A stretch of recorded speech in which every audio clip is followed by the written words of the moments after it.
آج ہم ایک ایسی کتاب کی دنیا میں قدم رکھنے والے ہیں جو صرف کہانی نہیں بلکہ خود کو پہچاننے کے ایک گہرے سفر کی دعوت ہے۔ میکائل نوئمی کی کتاب مرداد۔ آئیے اس سفر کے کچھ اہم ترین اسباق کو سمجھتے ہیں اور دیکھتے ہیں کہ یہ ہماری زندگی کے لیے کیا معنی رکھتے ہیں۔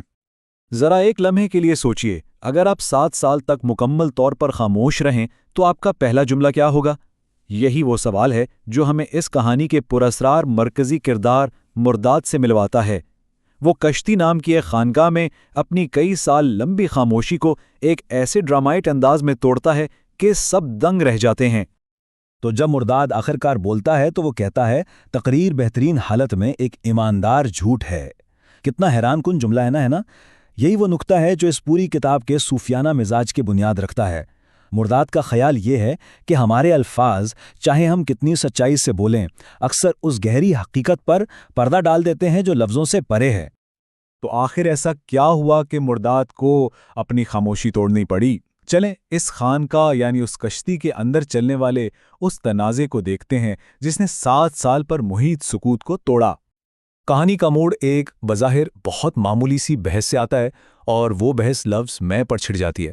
شمادام نام کا ایک ساتھی بڑے فخر سے بار بار میں کر رہا ہوتا ہے جس سے باقی لوگوں میں ایک عجیب سی الجھن پیدا ہوتی ہے۔ 7 سال سے یہ سب خاموشی سے دیکھنے کے بعد مرداد کو احساس ہوتا ہے کہ بس یہی وہ لمحہ ہے جب اسے اپنا اصل مقصد سب پر ظاہر کرنا ہے۔ اور یہاں سے مراد ہمیں اصل مسئلے کی جڑ تک لے جاتا ہے۔ وہ کہتا ہے کہ ہماری جو حقیقی ذات ہے نا، وہ ہماری سوچ، ہمارے خیالات اور ہماری زبان کی کئی تہوں کے پیچھے چھپی ہوئی ہے، اور خود کو سمجھنے کے لیے پہلا قدم انہی پردوں کو ہٹانا ہے۔ مرداد ان رکاوٹوں کو ایک خاص نام دیتا ہے، پردے اور مہریں۔ اب یہ ہیں کیا چیز؟ یہ اصل میں ہمارے الفاظ، ہمارے تجربات، ہمارے سوچنے کے انداز، یعنی وہ سب کچھ ہے جو ہمیں اپنی اصل حقیقت سے دور رکھتا ہے اور ہماری توجہ بھٹکا دیتا ہے۔ یہاں ہمیں 2 طرح کی سیلف یعنی ذات کا فرق سمجھایا گیا ہے۔ ایک طرف ہے ہماری نفسانی ذات جو ہمیشہ تقسیم، فخر اور دوسروں پر فیصلے صادر کرنے میں لگی رہتی ہے، اور دوسری طرف ہے ہماری حقیقی ذات جو ان سب چیزوں سے پاک، متحد اور بالکل مستند ہے۔ مرداد اپنے ساتھیوں کو اسی حقیقی ذات کی کھوج کی دعوت دیتا ہے۔ تو اب سوال یہ ہے کہ ان پردوں کو چیرنے کی چابی کیا ہے؟ مراد کے مطابق جواب حیران کن حد تک سادہ ہے۔ یہ ایک ایسے لفظ کو نئے سرے سے سمجھنے میں چھپا ہے جسے ہم سب سے زیادہ استعمال کرتے ہیں۔ اور یہاں مرداد ایک انقلابی خیال پیش کرتا ہے۔ وہ کہتا ہے کہ لفظ میں، جسے ہم اکثر انا یا ایگو کی علامت سمجھتے ہیں، وہ دراصل انا نہیں بلکہ تخلیقی لفظ ہے، the creative word، یعنی کائنات کی ہر شے کا سرچشمہ اور مرکز۔ یہ سوچ انا کے روایتی تصور کو جڑ سے اکھاڑ دیتی ہے۔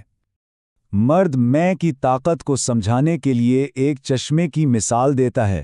وہ کہتا ہے کہ اگر کسی کی میں صاف اور شفاف ہو تو اس کی زندگی میں بھی اچھائی اور وضاحت ہوگی، لیکن اگر یہ میں گدلی اور الجھی ہوئی ہو تو اس کی دنیا بھی الجھنوں اور تکلیفوں سے بھری ہوگی۔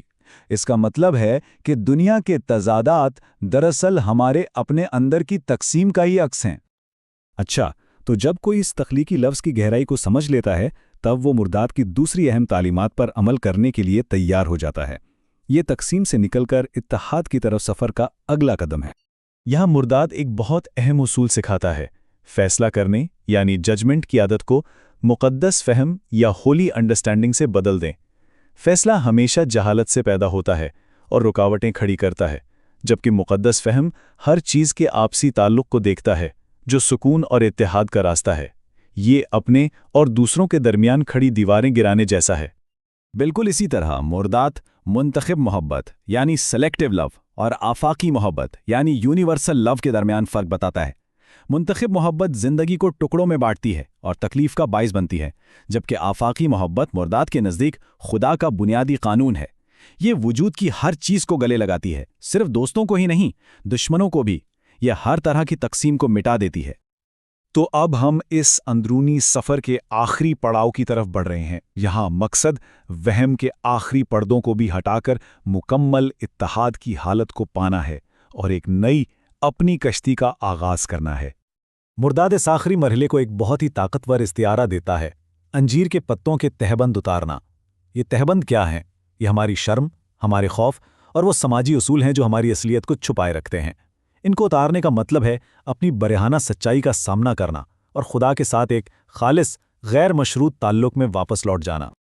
اور آخر میں یہ پورا تجزیہ ہمیں ایک بہت گہرے سوال پر لا کر چھوڑ دیتا ہے۔ کشتی کا استعارہ صرف اس خانقاہ کے لیے نہیں تھا، بلکہ یہ ہم سب کی اپنی زندگی کی علامت ہے۔